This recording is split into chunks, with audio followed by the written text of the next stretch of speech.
两江总督裁断：经查，商人古平原以逃犯之身敛聚不明之财，违背本国之商法，5日后见送进京，家产抄没。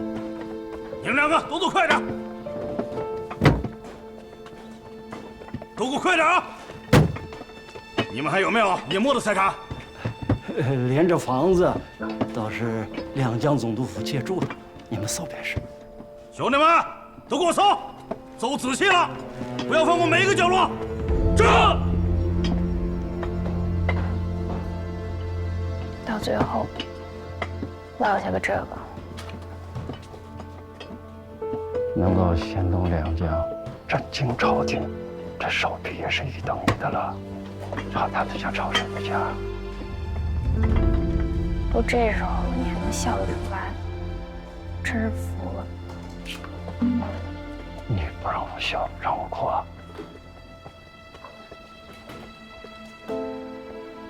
总让你去见他们吧。就见了一面，旁边有人也没能多说。他就问你和孩子怎么样，他说你等他，他来起名。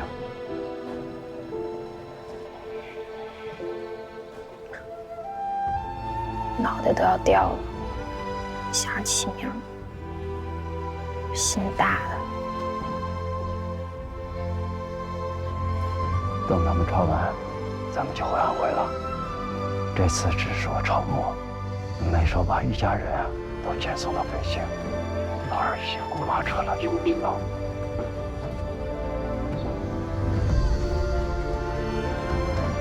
你们谁是家主？签下字。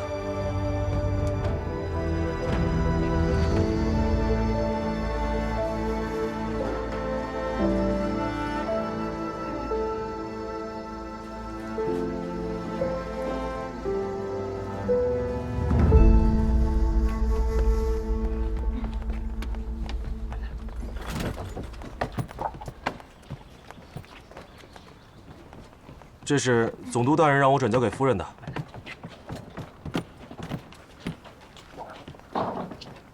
这什么呀？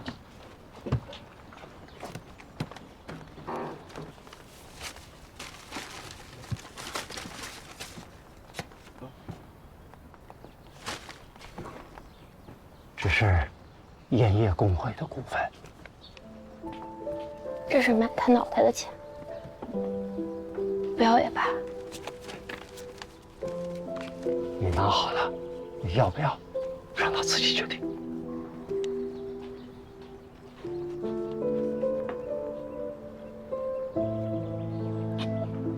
他还能做决定？No， 他还要回来给孩子起名字呢。不够了，孩子，走，回安徽。好。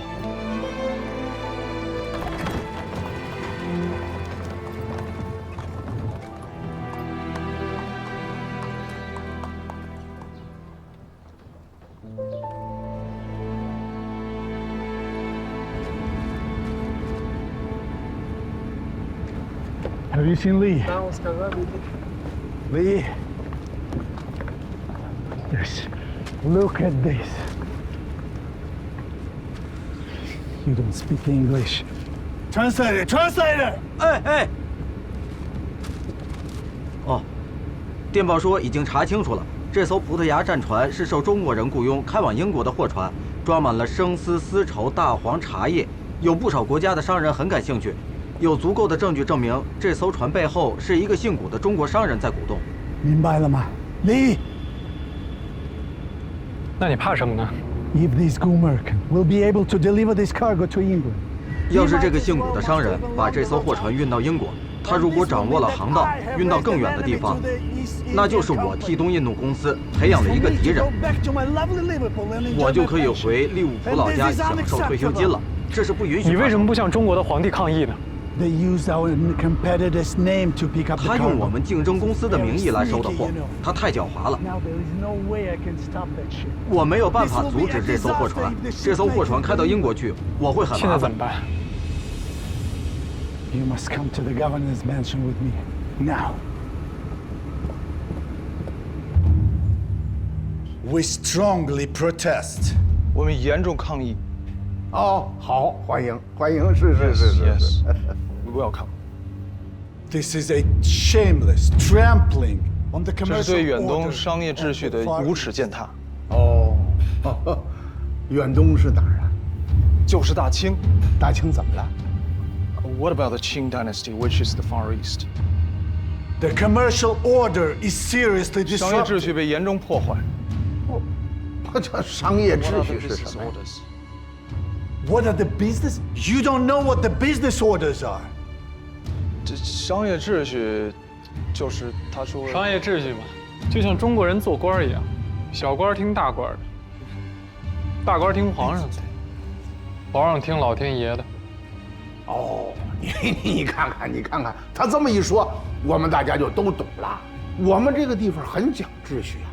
你看他这是抗议，我们表示很理解。我们已经把你说的那个人押到远东的大牢里去了。That does not matter. I insist. The 理 cargo 查德 ship 先 in 生说那 Shanghai 个不 must 重 be 要， stopped. 上海的那 And 艘 the 货船 voyage is 必须要 cancelled. 停下来，必须要取消航程。哎呦，据我所知啊，我们大清没有任何一艘船送到海上去啊。你误会了。 No. The denial is useless. I demand 抵赖是没有用 equal 的， commercial 它需要 negotiation. 一次平等的商业谈判。哎呀，这么说就不好了啊！我们现在不就是在谈判吗？你抗议，我们也理解。我把人也抓了，押到远东的大牢里去了。但是至于你说让把那条船停下来，那是一条葡萄牙的战船呐，英国人雇佣的它，我怎么有资格让它停下来呢？你找错人了。理查德先生想要知道，古平原是不是真的在监狱里？哦，当然在，刚刚用完刑。好，来人呐，带这位先生到远东的这个监狱里去看看。Please take us to see him in the jail. Thank you. 谢谢大人。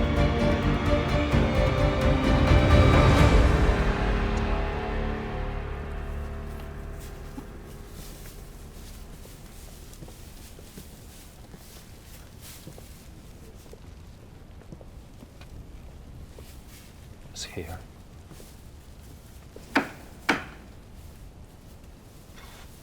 古平原，你现在是抄了家，又下了大狱，你比我还惨啊！你看看你效忠的那些人，他们现在是怎么对你的，又是怎么对我的？你是真的好笑，啊？哼！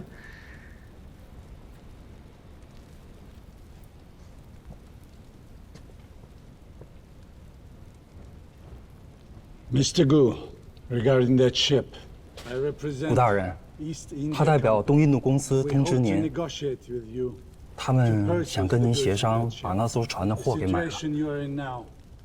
您 is 现在 not 这 in 样， your best interest. 对您也没有好处啊。讨论这些已经没有意义 It 了， has no benefit right now already. 说点有用的。 There is no need to discuss these questions. Say something useful. What do you want? 您想要怎么样？钱我已经付过了，2天之内不把我们盐田的地契原样送回，那押货的船按时起航。原是，这是你和总督一起设的圈套。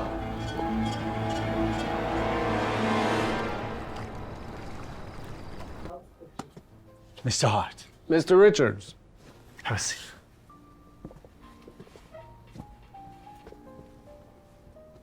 Mr. Hart, I heard that you are involved with my wager with Governor of Liangjiang.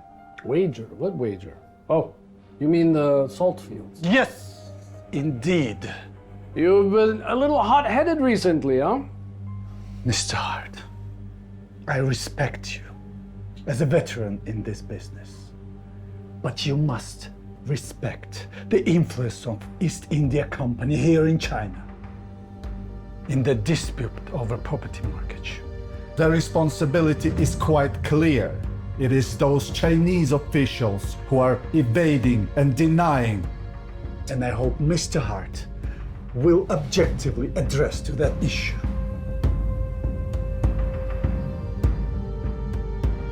I am employed by the Qing government as the head of the customs. I am in charge of all import and export business. I believe I've been very objective in treating your company, and I've never meddled in the normal business of your company. Now, this accusation of yours, where does it come from? This all is a breach of agreements. We do not mind the competition. But if a Chinese merchant will independently disobey his government's law and openly provoke us, if it weren't for your connivance, do you think he would have done it? I understand. Now, I would like to ask you, in all of this business, what have I done? Come on. I thought you said you are not afraid of some competition. We are not afraid of the competition. There are many goods, but they are not enough to impact our company's market. But my friend, this impacts you, no?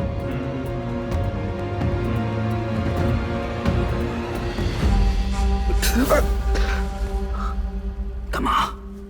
你这个猴崽子，进来了不起呀？啊？我现在2条腿都紫了。哎呦，我不用点刑也不行啊！哎，那个理查德跟疯狗似的，到处告状。哎，这事儿要是办成了，我给你个大礼。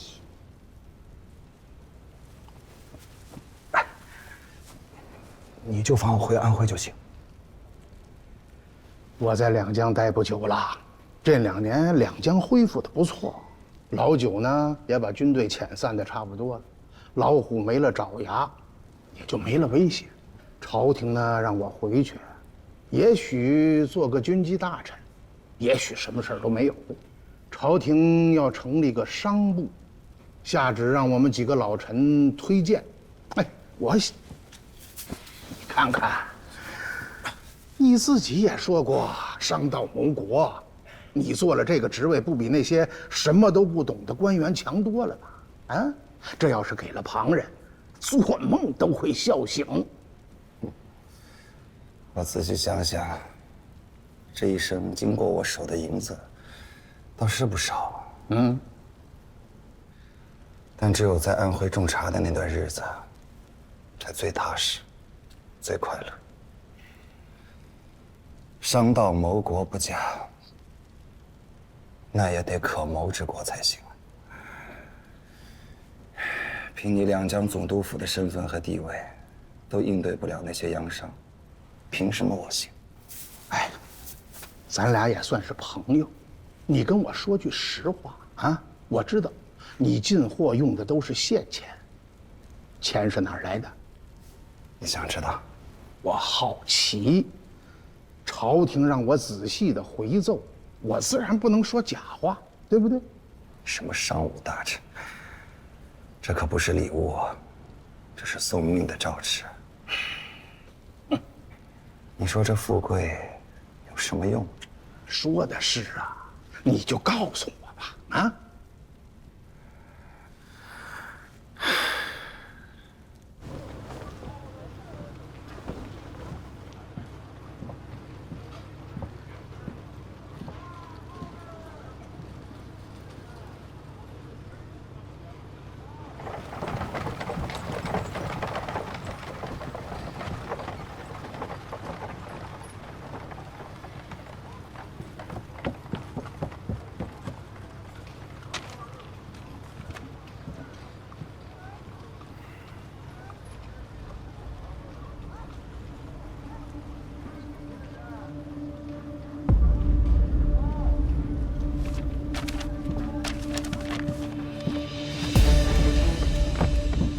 我相信古平原集中了他所有的身家来做这件事情。但是，一艘船上的货物再多，他不可能对东印度公司产生商业冲击。如果你能够坚持下来，获得2块盐业的经营权，你知道意味着什么吗？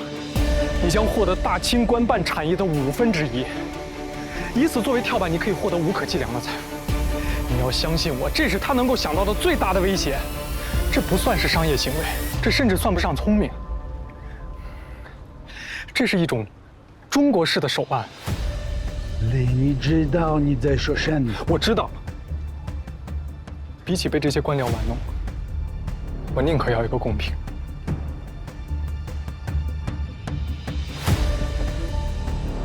我们之间不谈公平，你只有一个人，我至少有一个船。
行。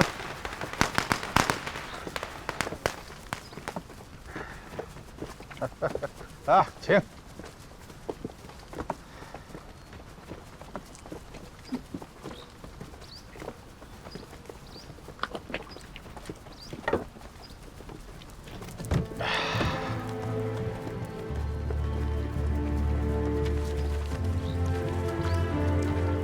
So, is this good merchant? 那位姓古的商人终于安静了。朝廷已经严厉地惩治了他了。好，不过那船货还是由赫德先生作为中介，最后还是卖给了东印度公司啊。祥和洋行成绩斐然呐，可喜可贺。你的 good job and congratulations for that。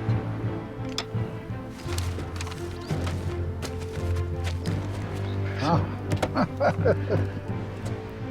交换，交换，彼此啊，好，好，各位大人看这边。3、2、1。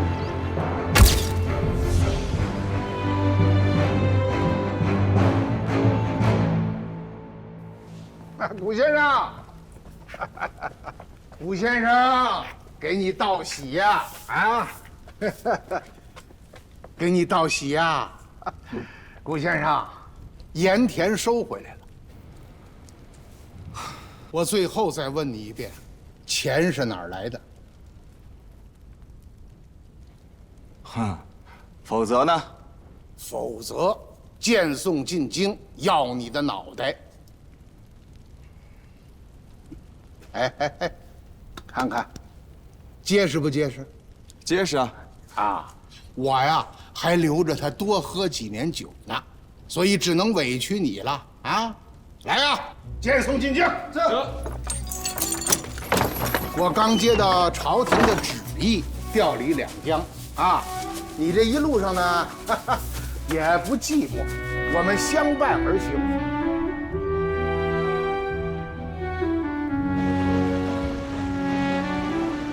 臣押送钦犯刚刚离开两江地界，钦犯因在狱中染恶疾而死，已焚化其尸。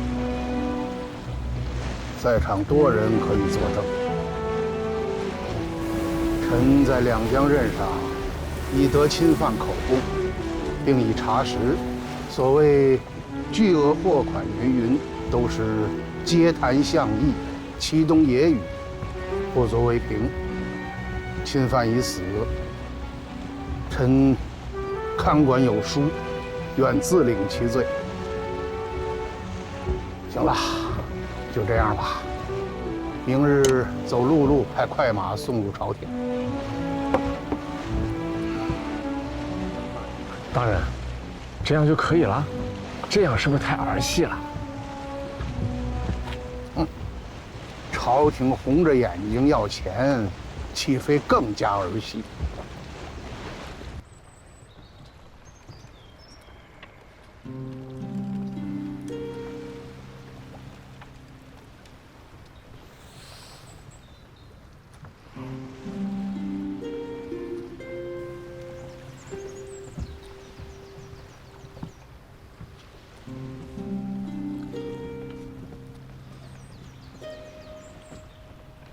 不用怀疑，你已经死了。瑞林把你交给我的时候，你就是个尸体。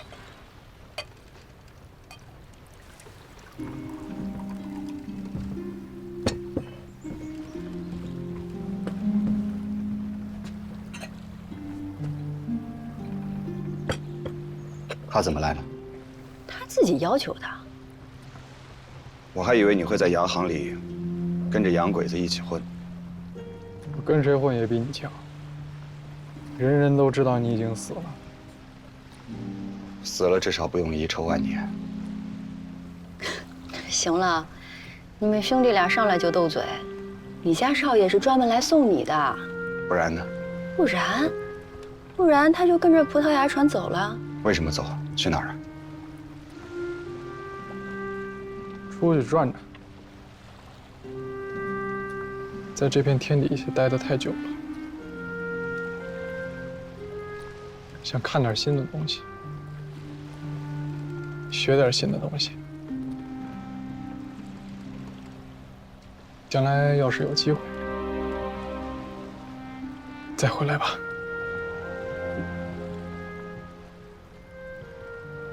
你自己保重吧。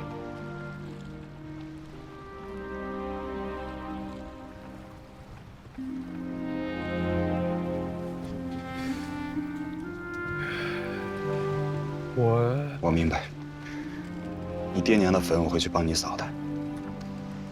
我还会跟你爹说你去了哪。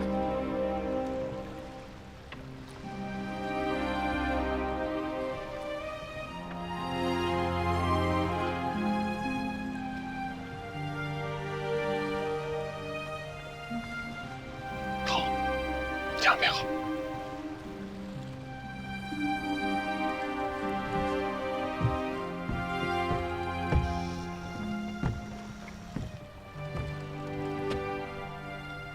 还是要回去种茶吗？不知道，可能带上玉儿到处走走吧。或者换个名字，继续做生意，是不是？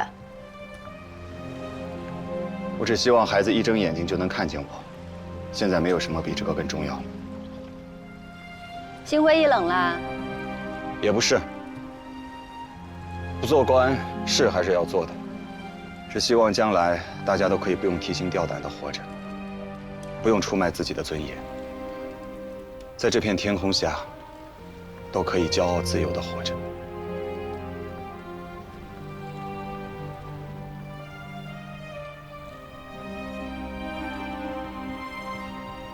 真有闯王宝藏这回事吗？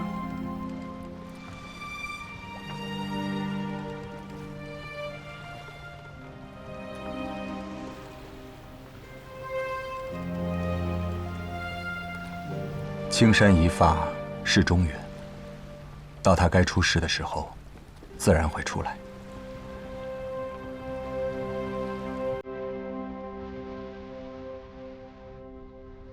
财富如海，众生作舟。浮沉一世，无非是个过客，又何必太在意？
你的中国朋友送来了礼物。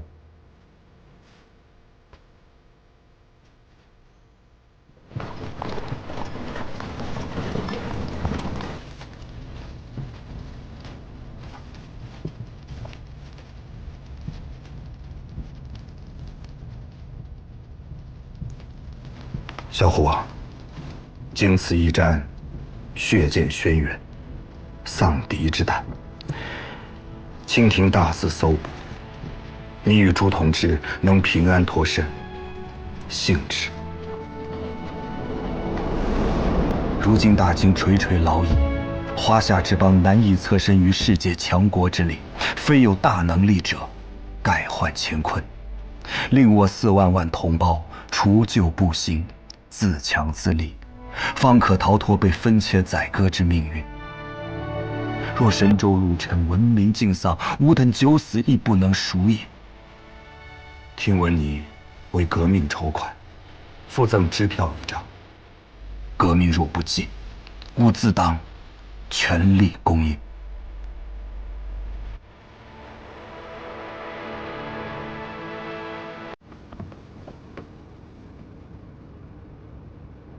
We need to confirm your qualifications. 我们必须确认一下你们的资格。什么资格 ？What qualification？ Well, we are used to see Qing officials. 我们历来习惯对面是大清的官员，脑袋后面扎着孔雀毛。我想请问，祥和洋行属于贵国的政府机构吗？如果不是，如果我们现在正在进行的属于商业行为，那么他们有什么资格要求我们朝廷的官员前来参加呢？ As well. Can you represent Liang？ 你可以代表两江来签署合同吗？当然，我相信在我来之前，两江总督府的公文已经给到过你。Well, Chinese people are not that trustworthy. 他说中国人不守信用。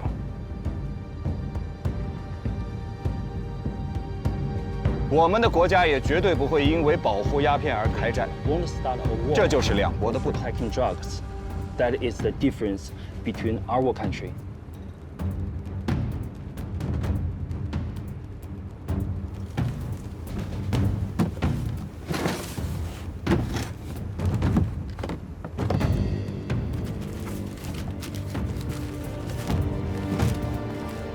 这些盐场盐铺的地契都没有问题。然后呢 ？This title deed for land is effective, and then we demand on getting all the shares. 他说他要求得到咱们两淮盐业的所有股份，这个有问题吗？盐业向来是朝廷公卖，难道在贵国，他们允许盐业由商人自由销售吗 ？Government all the time. Is that your country not?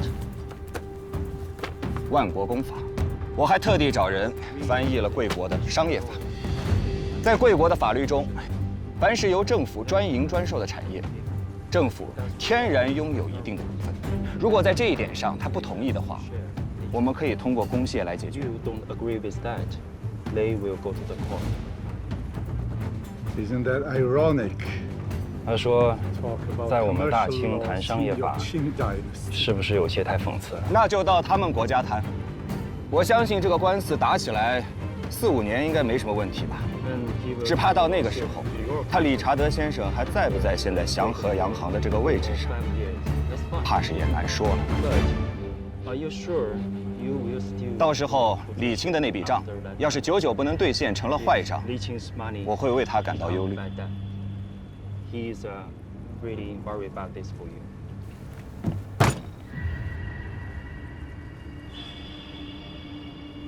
Our trading company believes that we have rights. 他说，我们祥和洋行认为，我们有权利去取夺我们的抵押物的产权，这一点上没有争议吧？没有争议，但是我想通过商人的角度来提醒他，一切的买卖都应该建立在自由、自愿的基础之上。如果用他现在的这种态度进入到大清商业，那完全就是个错误。他现在手中这些盐田的地契，我敢担保，等他看到以后，会发现只不过是一片平坦的石头，没有人会愿意为他工作。而所谓那些盐铺的房契，不过是一堆空房子，没有人愿意为他开店。他将一无所获。 Oh, I have many ways to make my collateral profit. 他说，他们有多种方式可以让他们的抵押物盈利，他们可以卖给别的国家，或者可以卖给我们的朝廷。总之，在世界上，咱们中国人太爱面子，他们不相信我们可以依靠拖延来完成我们的商业目的。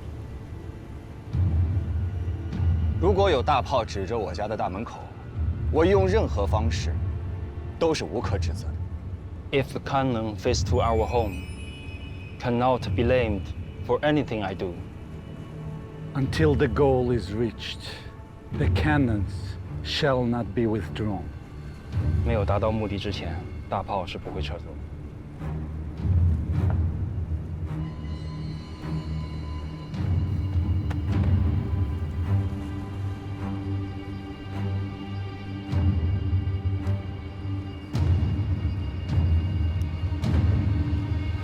Or maybe we can continue our negotiations in 1 month. 他说，或许1个月之后我们再过来洽谈，因为他知道，皇上和皇太后对你是有实现的。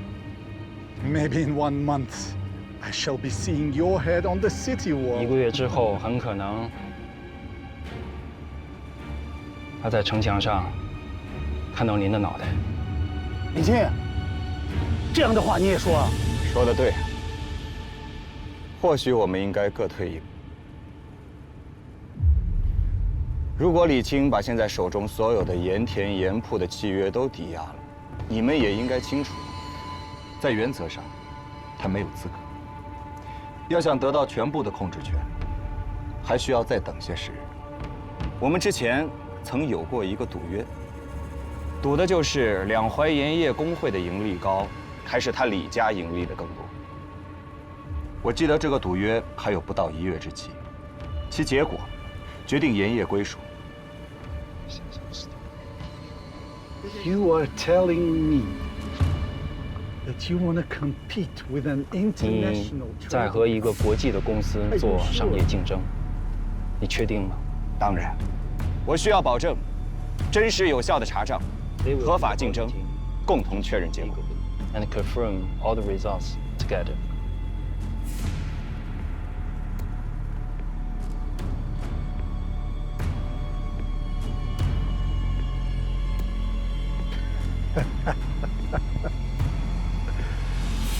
I need a contract. 我们需要签署一份约定。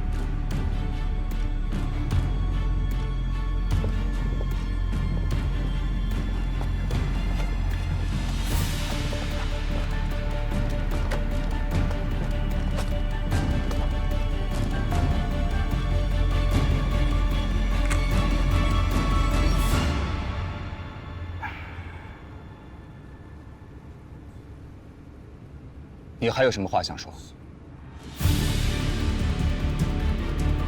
我现在落笔签字，明天就有人上京城抄你的家，威震天下的李家，从此就没了。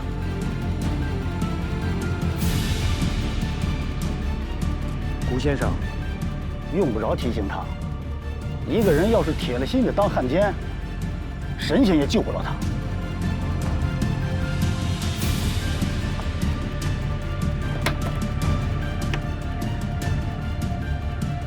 我不要。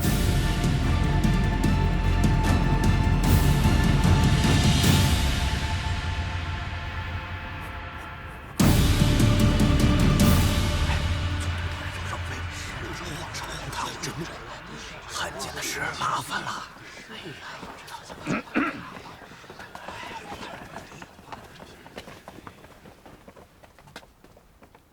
大人啊，免礼。诸位。 你们也都知道，这祥和洋行准备染指两淮的盐业，我委托古先生全权梳理两江的钱粮，他的命令就是我的命令。此事性命攸关，大伙儿都要小心啊！哪个装糊涂或者底下和洋人勾勾手指头，我拿他试问。哎，吴先生，请上座吧。哎呀，请啊！哎，来，快点！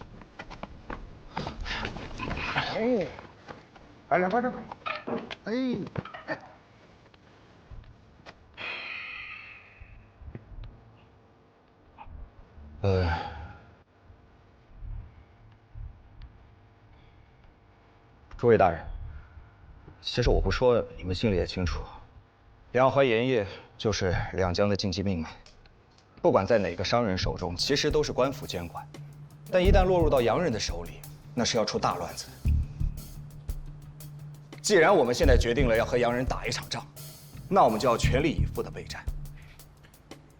两江一带物产最盛的就是蚕丝，我现在需要你们大量的收生丝啊，鼓励民间生产，尤其是上好的丝绸绣品。我知道你们现在库存还有很多，但是我需要的量更大，你们一定要尽全力去收。拜托诸位了，你们把今年能收到的生丝，包括库存的丝绸，还有地方特产，都统计一个具体的量给我，越快越好。啊，书案都给大家备好了，想不起来的、记不住数的，赶紧派人回去查一查。今天必须都给到我。去吧。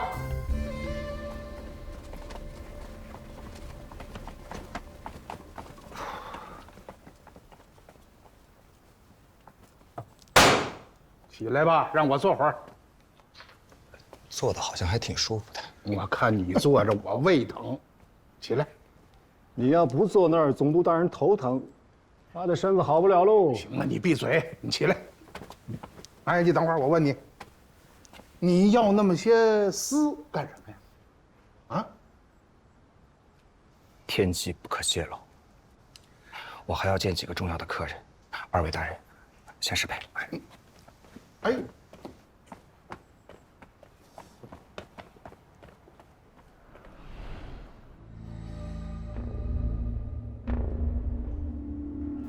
李先生，那么悠闲，你不会让我输给这个中国小子吧？你有火轮船，你可以把货卖到全世界去。东印度公司难道打不赢两江总督府吗？你觉得这个幸福的中国人能赢我吗？他也许会赢你，也许会赢我，但是他赢不了这艘船。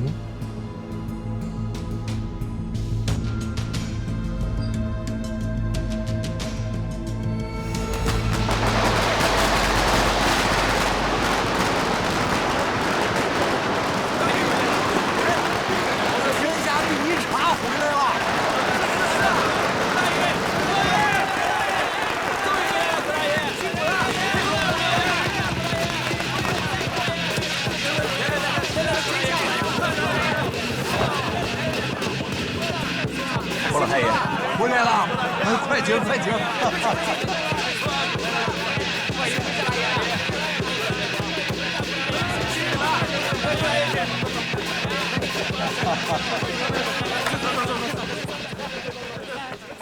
这是这些年跟洋人做生意的账，你仔细的看一下。大家伙儿都听说了，你跟洋人叫板，要做生意打赢他们，你就说需要咱们做什么，咱们是要钱出钱，要人出人。诸位，感谢的话不用多说了。我需要今年的春茶，从现在开始不能发往其他茶铺，特别是1级茶和2级茶，给我留住了，听我号令。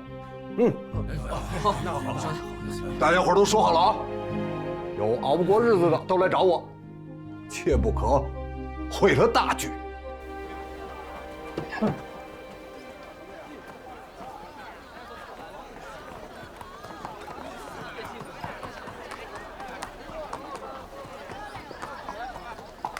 李兄，等你一天了。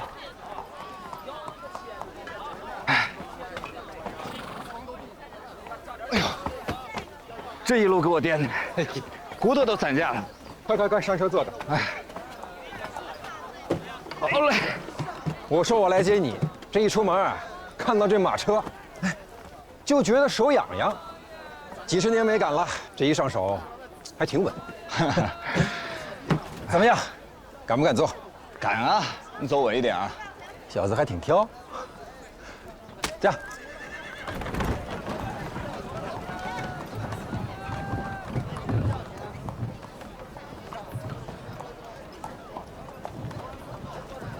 还记得王天贵吗？我怎么不记得？他无子无女，失踪以后只有几个债主子成天寻他。他的那些票号当铺呢？那就天晓得喽。天晓得。你知道财富这东西是怎么回事的？它不是你的，也不是我的，它在大伙手里转圈儿，在谁那儿多待一阵，那是老天爷疼他。这样。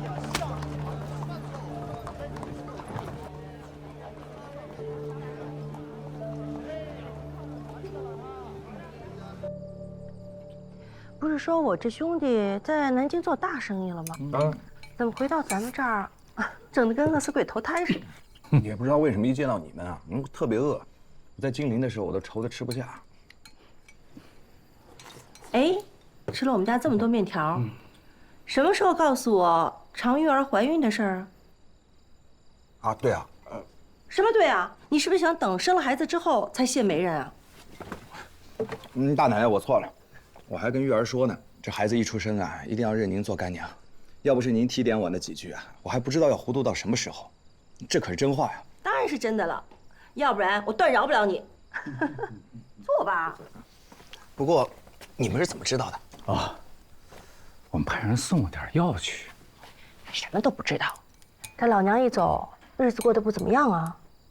哎，行了，兄弟，讲正事儿吧。带了什么大买卖来？你可不知道这10天把我累的。我先是把湖州、金陵一带的私厂都跑了个遍，然后又去拜访了安徽的茶商会。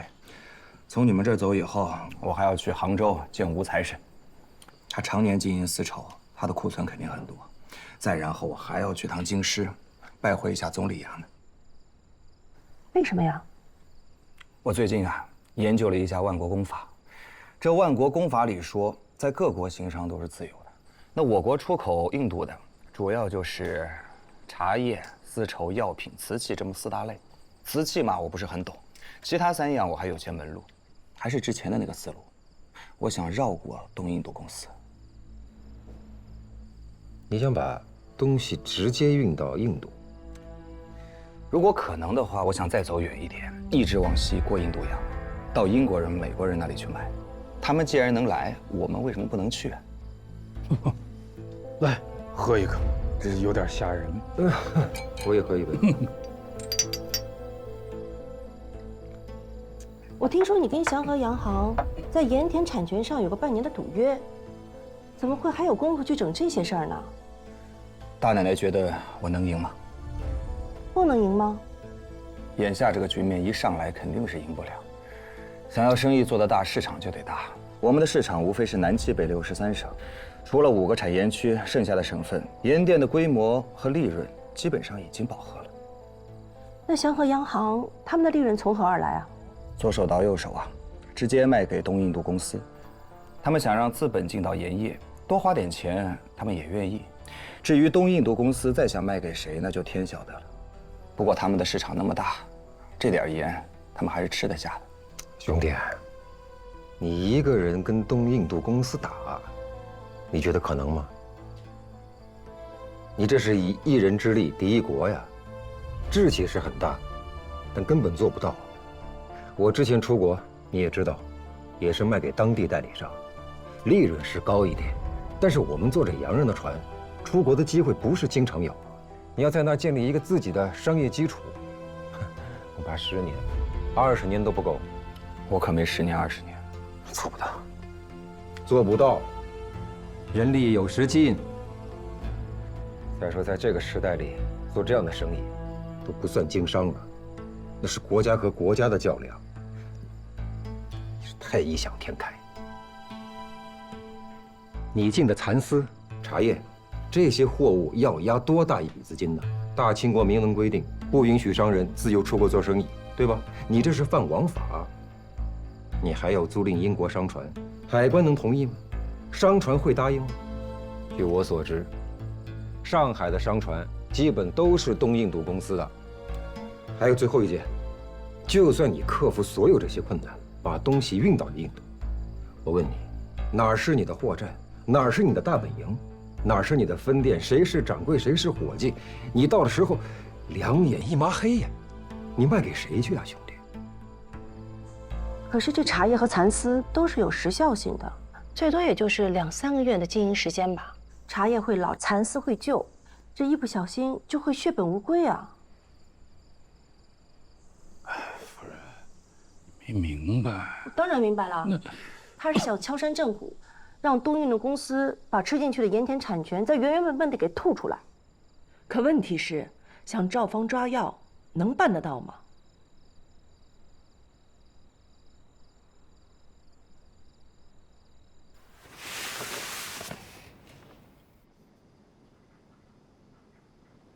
这个不像一个上任的地方。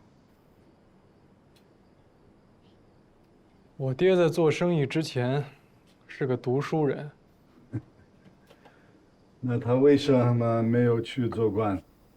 中国人不都是要靠官做的吗？因为他觉得做官已经没用了。因为洋洋得意的大清国已经结束了。少爷，他们来了。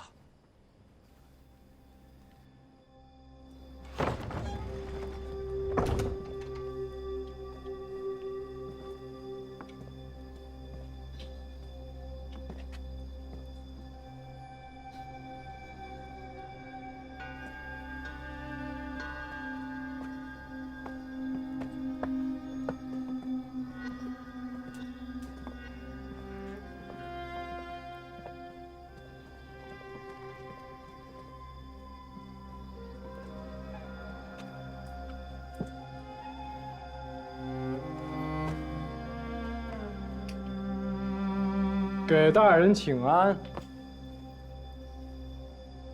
李钦，本都奉旨抄家，你可知晓啊？请大人说的再详细一些。你把盐田的地契抵押给了祥和洋行，使两江元气大伤。本都此次进京负荆请罪，圣母皇太后震怒。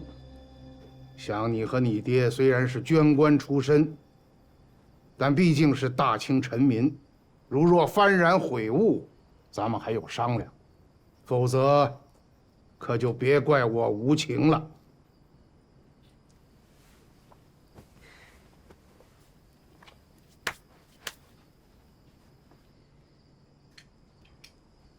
你是不是早就想抄我家呀？自从我爹死了之后，不知道有多少人惦记着我们李家的家产。按照大清律，我还要把你抓捕归案。是的，李钦先生现在已经成为祥和洋行的合伙人，你们没有资格抓住他。这是我国公使给他开具的身份证明。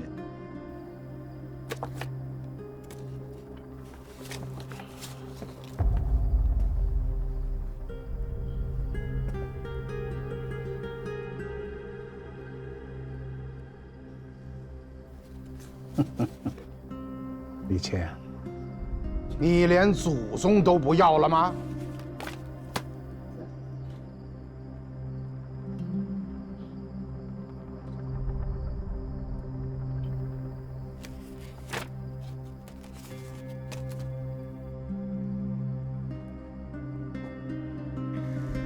我没祖宗。胡闹！你是石头缝里蹦出来的？什么叫没有祖宗？鬼话！我要认姓古的人做祖宗吗？我连我爹姓李还是姓古都不知道，没人告诉我他们埋哪儿了，我也不知道他们是谁。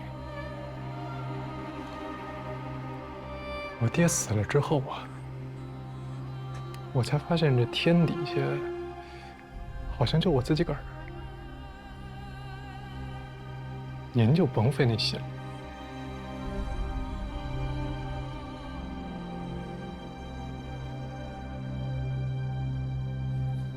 你就不再考虑一下了？你的话说完了，走吧。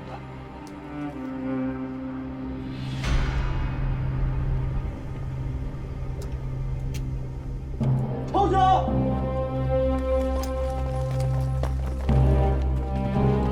亲本家人，奈何做贼呀？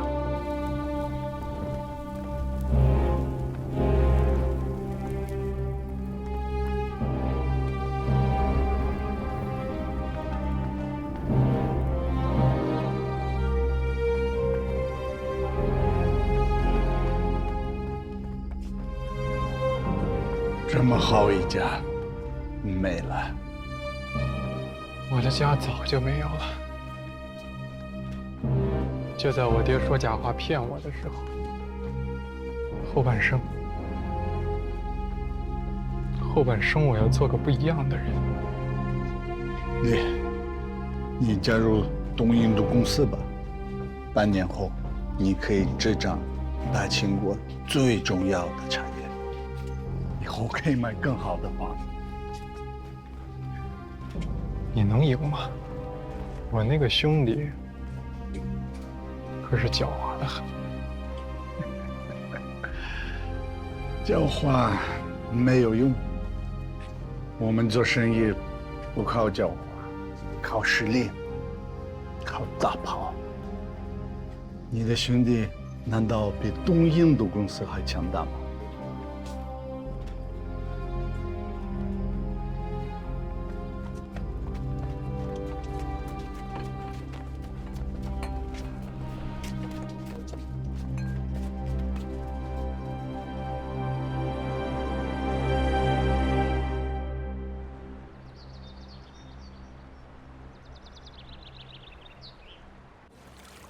五兄弟，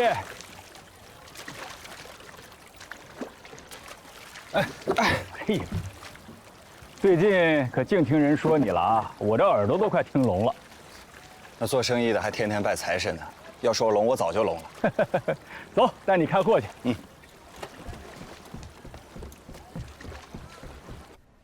五兄请进，打开吧。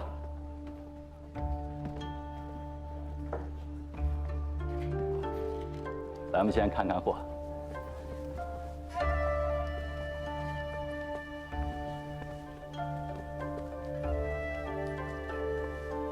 这简直……怎么样？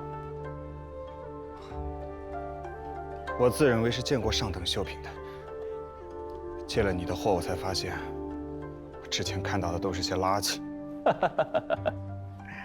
这徽州的刺绣啊，自然也是不错的。但是跟这杭州和苏州的比起来，那肯定是比不过。你再看我这些绣娘，那都是在宫里当过差的，自小除了拿筷子用手以外，其他什么用手的活儿都不干。为什么呢？你看我们这双手啊，只要是干过一点粗活，就没那么圆润光滑了。我这些绣娘们自小学习刺绣，事事都得人伺候。不瞒你说，每天得用上好的蜡护手，这样才会在这些丝绸上几千针、几万针的刺绣，而不留一点痕迹，也不会把这绸面上磨起一点毛来。这可都是我们丝绸行业的大机密，你不干这个，我才敢告诉你。财神，您真是把生意给做到家了，不像我，贪多嚼不烂。来坐，你们下去吧。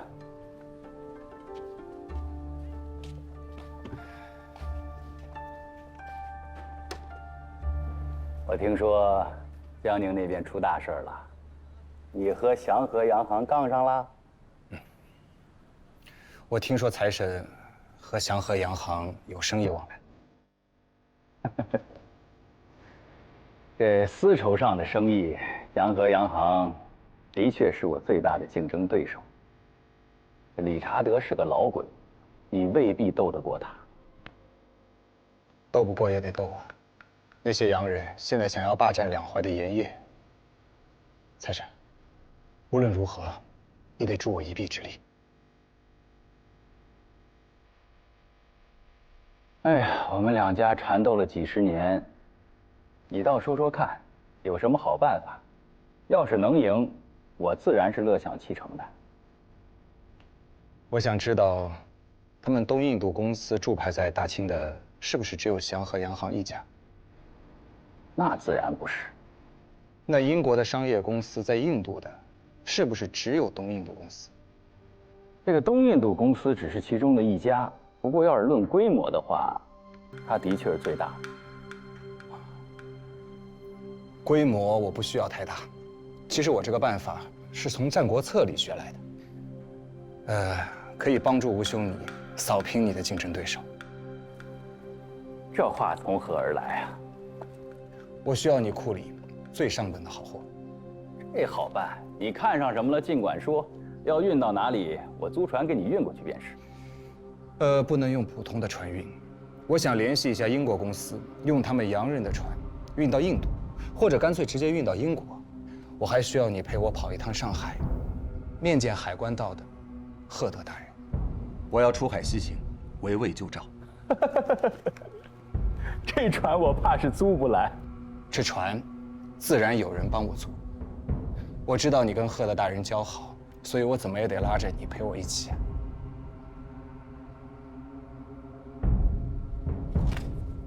兄弟，你这话是真的还是假的？我立了军令状的，开不得玩笑。我估计你会来，只是没想到这么晚。是吗？我没说你，你来我没有想到，但他来，应该的。我是替人受过，不来不行啊。这篓子捅大了，这几天我接到了旨意，圣母皇太后严令两江总督收回盐场。你们是怎么回事啊？惹上了东印度公司了。我替你们去说说情。这种生意不是靠人情可以做出来的。假如我是东印度公司，谁求我都没有用。你是接到了信儿，还是自己想出来的？大人已经去商量过了吧？我接到旨意后就去商量了，没有用啊。除了鸦片，中国的市场似乎是不欢迎英国的货物啊。大人，见过大人啊，你过来吧，坐这儿说话。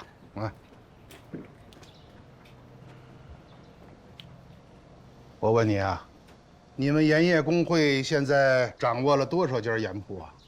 回大人的话，加上新开的这117家，总共是305家。你这305家，我且不算你新开投入的价钱，算你盈利最满的时候，一年有1000万两吗？啊，没有那么多吧，估算下来也就是900万辆，上下浮动也不大。关键，它这只是毛利，这就不对了。怎么就不对了？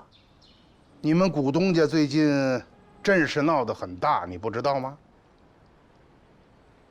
您指的是股东家去安徽做茶？何止是做茶呀，丝绸、药材他都搞起来了，而且现在在外边还大张旗鼓的要运一批货去英国。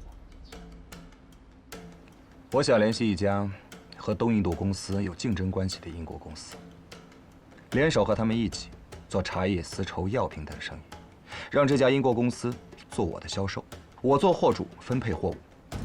我可以担保，我这边进的所有货物，质量是最上乘的，价格可以用最低的价进。要是能在东印度公司覆盖的所有商业范围内，开辟出我们的一条市场，就能逼得他们来找我们谈判。对于这样的怪物，商业上的巨头，好好说服没用的，得让他们怕，得威胁到他们才行。我粗略的估算了一下，他进这批货，这价钱，够你们盐业工会干3年的，哪儿来的钱啊？嗯，你们晒的是盐，晒的又不是金子。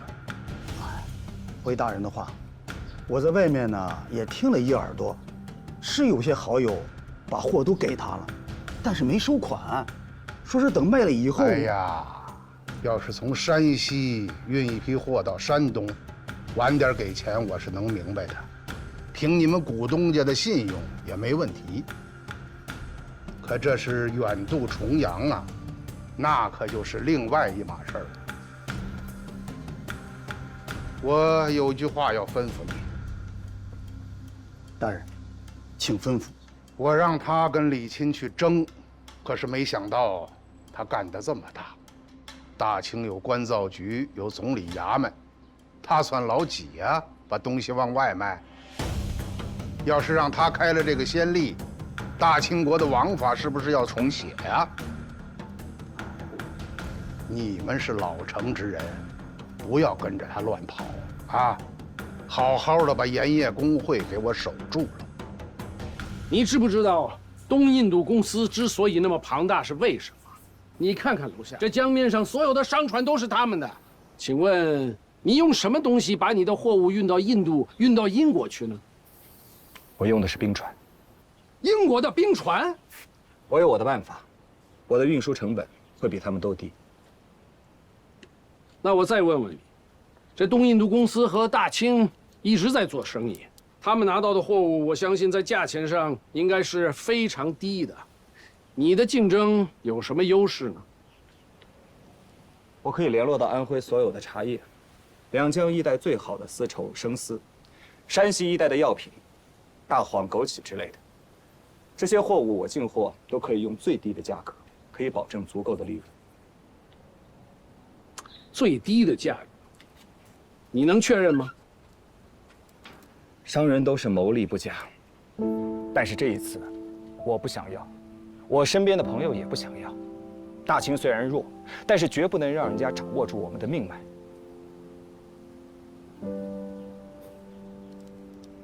啊，无非就是今年我们江南的丝绸生意不做利润了，这一点我可以做保。那其他的呢？这茶叶和药材的商人也都是这么想的吗？赫德大人，你不要小看我们这些手无寸铁的商人。经商之道，小到谋生，大到谋国，商战一样可以包括。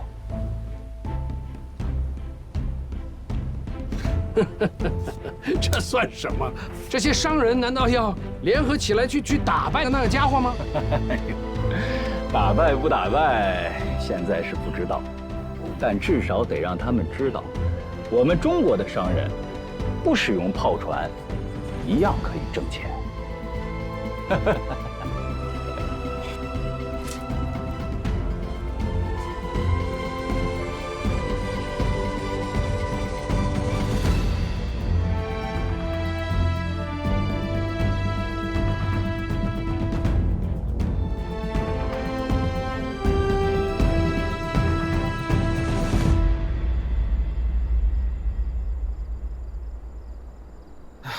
幸好出来了，不然啊，就像置身地狱一样。这洋人呀，还听不惯咱们那戏呢，哐哐哐，嫌那大罗太闹。哎，我问你，你这回是斗气儿啊，还是来真的？此话怎讲啊？你要是斗气儿啊，咱们就齐心协力，把这个什么东印度公司吓得收兵就完事儿了。千里出门只为财，谁也不会跟谁真过不去。但是你要是认真的，这可就危险了。这是3000年没有出过的事儿啊！我要是跟你说，我就是真的呢？你别逗我了，你不会真想这么干吧？啊？这可是大清朝，不是英吉利。你要真弄着船把这货运出去，朝廷怎么办？这大清律里可没有这一条。吴兄啊，我有几句话不知当讲不当讲。你说，我洗耳恭听。我觉得我们中国就是有皇帝太久。哎，可不敢瞎说啊！你这是掉脑袋的事儿。你看看这江面上的船，他们洋人是带着大炮、带着火药来保护他们国家的生意，出动了整个国家的军队来保护他们的商人，一心想要把他们的商品卖进我们的国家，侵占我们的市场。我觉得这些商人进来，其背后的影响远远要大过一支军队的力量。经商之道，大道以谋国，得想办法和他们竞争。最好是到他们那儿去做生意，人尽其用，物尽其通。或许只有这样，才可能是我们的一条出路。